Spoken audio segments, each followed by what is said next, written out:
Hello and welcome to the April edition of the Dot Report. This month we're covering concerns around restricted AI systems being accessed outside intended controls, a confirmed breach at Vercel tied to a third-party integration, an international takedown of a large-scale phishing platform, and a social engineering attack that exposed customer data at Hims & Hers. Before we get into our stories this month, make sure to check out even more coverage in the podcast version of the Dot Report on Spotify, Apple Podcasts, or wherever you like to listen. Now, let's jump right in. A recent report is raising concerns about how advanced AI systems are being secured. After claims surfaced that a restricted model designed for vulnerability discovery may have been accessed outside of its intended controls. The system, which was developed by Anthropic, was built to assist with identifying software flaws and supporting defensive security research. While details around the incident remain limited, the concern isn't tied to a conventional breach involving data exfiltration or infrastructure compromise. Instead, it centers on the possibility that a highly specialized tool, one capable of accelerating vulnerability discovery, may have been exposed to unauthorized use.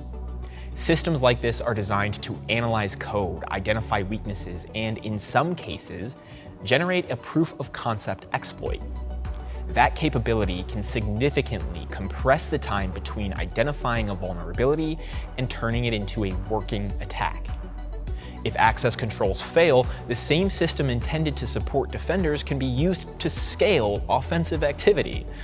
This reflects a broader shift in how AI is being integrated into cybersecurity workflows, because as these tools become more capable, access management becomes part of the security model itself. The risk is no longer limited to protecting systems and data, but also expands to controlling who can use those tools and how that directly impacts the speed and scale of exploitation. This situation highlights how advanced AI is becoming a dual-use asset by default. And in this case, the exposure is not just about access, it's about what that access enables once it's outside of its intended boundaries. Vercel has also confirmed a security breach this month after a threat actor claimed to have accessed internal systems and began advertising stolen data for sale on a cybercrime forum. The company says the incident involved unauthorized access to a limited subset of internal systems and did not impact core platform functionality.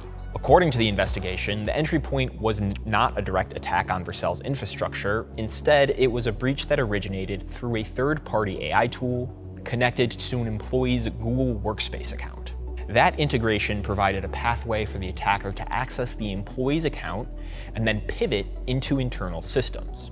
From there, the threat actor was able to access environment variables and other internal data, while at the same time promoting this Vercel data, including access keys, source code, and database information, offering it for sale and demanding payment in exchange for deletion. Vercel has stated that sensitive data encrypted at rest was not accessed, and that core services remain operational. However, the company has notified affected customers, recommended credential rotation, and brought in incident response teams as the investigation continues. The pattern here worth noting, though, is consistent with other recent breaches. The initial compromise did not come from exploiting a vulnerability in the primary platform, but from a trusted integration with too broad of permissions.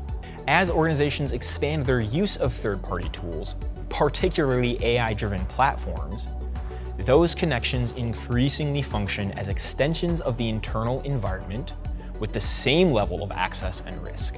In an international win, the FBI, working with Indonesian authorities, has dismantled a global phishing operation built around a toolkit known as Well, disrupting infrastructure tied to millions of dollars in attempted fraud. This coordinated attack included domain seizures, infrastructure takedowns, and the detention of the platform's alleged developer. The Well platform operated as a phishing-as-a-service offering, providing customers with the tools they need to create realistic login pages designed to capture credentials and session data. These campaigns were then used to compromise accounts and, in many cases, bypass multi-factor authentication protocols entirely by capturing session tokens during the login process. Investigators linked the platform to tens of thousands of compromised accounts and widespread targeting across industries. The toolkit was relatively inexpensive and very easy to use, allowing a broad range of threat actors to launch phishing campaigns without building any of their own infrastructure. And in addition to credential harvesting, the operation also involved reselling access to compromised accounts, turning initial access into a secondary revenue stream. That model extends the impact of each successful phishing attempt significantly beyond a single intrusion. All in all, this takedown reflects a broader shift in enforcement strategy because rather than focusing only on individual campaigns, law enforcement is now targeting the platforms that enable them. Services like well-standardized and scaled phishing activity, turning it into a repeatable process that can be adopted by a wide range of actors. Finally, for this month, telehealth provider Hims & Hers has disclosed a data breach resulting from a social engineering attack that targeted a third-party customer service platform used by the company. The incident allowed a threat actor to access support ticket data containing user-submitted information.